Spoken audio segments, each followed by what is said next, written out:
Long ago, in the land of sages and seekers, lived a young boy named Nachiketa. He was no ordinary child, wise beyond his years, full of curiosity, and deeply devoted to understanding life's greatest mysteries. His father, a revered sage, decided to perform a grand ritual known as the Visvajit Yajna, where he would donate all his possessions in a sacred offering to the gods. As Nachiketa watched the ceremony unfold, he noticed something troubling.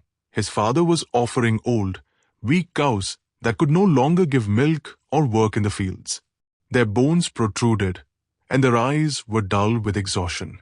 Nachiketa, filled with innocence and wisdom beyond his years, questioned, "Is this a true sacrifice if we only give away things we no longer need? Shouldn't a sacrifice be made with sincerity and purity of heart?" Determined to understand the essence of true sacrifice, Nachiketa approached his father and asked, "Father, to whom will you give me?" Distracted by the rituals, his father ignored him. But Nachiketa, relentless in his quest for truth, asked again. Irritated, his father, in a moment of frustration, blurted out, "I give you to Yam, the Lord of Death." A father's word was sacred, and Nachiketa, instead of being afraid, accepted his fate with courage. He thought, "If this is my destiny, then so be it. Perhaps the Lord of Death can teach me something profound." And so, with a fearless heart, he set off on his journey to Yam's realm, the land of the dead. The journey to the underworld. The path to Yam's kingdom was dark and airy, filled with shadows and whispers from the unknown. But Nachiketa walked with unwavering determination. When he arrived at Yam's palace, he found that the Lord of Death was not there. Undeterred, Nachiketa waited at Yam's doorstep for 3 days and 3 nights without food, water, or rest. His patience and resolve remained firm. When Yam finally returned, he was astonished to find a young boy waiting for him, exhausted but unshaken. Yam, though a formidable figure with fiery eyes and a crown of flames, was moved by Nachiketa's unwavering devotion. He said, "O noble boy, you have waited here for 3 days without any hospitality. In my kingdom, a guest is treated with the highest respect. To make up for this, I grant you 3 boons. Ask for anything you desire." Nachiketa's 3 boons. 1 key cap first boon. Nachiketa, with humility, requested that his father's anger be soothed and that he be welcomed home with love. Yam smiled and granted this wish, saying, "Your father's heart will be filled with joy when he sees you again." To key cap second boon, Nachiketa asked to learn the secret of the sacred fire ritual, which leads one to heaven. Yam, pleased with his wisdom, taught him the ritual in great detail, the mantras, the offerings, and their significance. Nachiketa listened attentively, absorbing every word. 3 key cap, the final boon. Nachiketa looked into Yam's eyes and asked the most profound question, "O Lord of Death, what happens after we die? Is there life beyond this world? Please teach me the secret of death and immortality." Yam was taken aback. He said, "Even the wisest struggle to understand this truth. It is not an easy answer. Ask for something else. Riches, power, long life. I can give you kingdoms, treasures, and pleasures beyond imagination." But Nachiketa remained firm. "O Yam, wealth and power are fleeting. They fade like the setting sun. But the truth of the soul is eternal. It is the light that never dims. Please, teach me the secret of death, the ultimate wisdom, the secret of life and death." Yam, deeply impressed by Nachiketa's determination and purity of heart, decided that the boy was ready for the highest wisdom.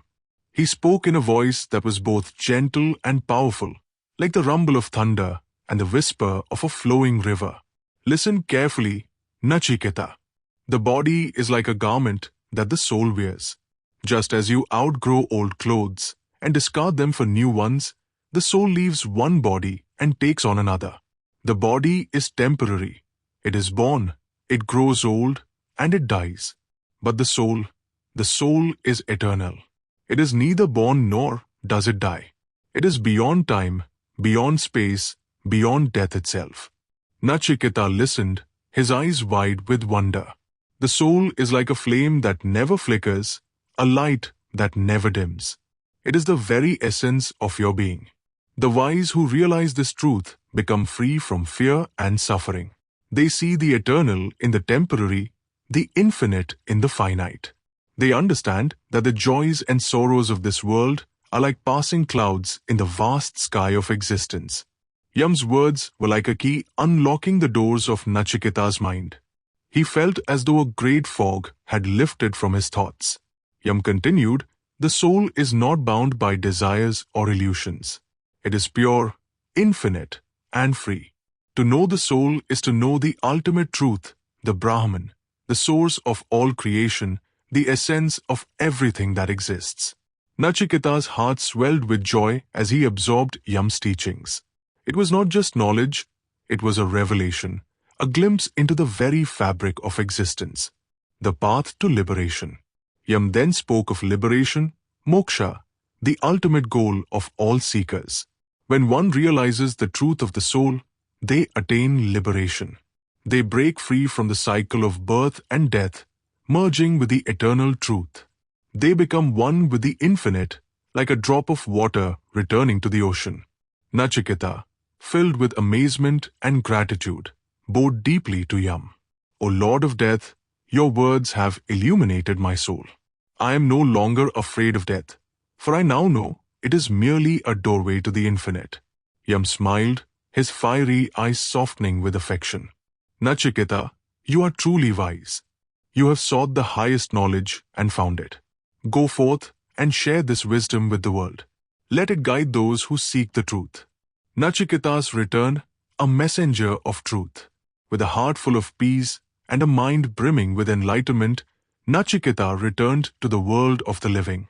As he walked, he felt an overwhelming sense of freedom, as if a great weight had been lifted from his shoulders. When he reached home, his father welcomed him with open arms, his anger replaced with pride and love. Nachiketa shared the wisdom he had learned, and his words spread like a gentle breeze, touching the hearts of all who heard them. The eternal message of the Katha Upanishad. The story of Nachiketa and Yam is found in the Katha Upanishad, a sacred text of the Krishna Yajurveda. This profound tale encapsulates the immortality of the soul and the importance of seeking true knowledge. Nachiketa's journey symbolizes the eternal quest for self-realization, a reminder that the path of wisdom leads to liberation. Let this story inspire you to ask the big questions, seek deeper meaning, and walk the path of self-discovery. For knowledge is the key to true liberation.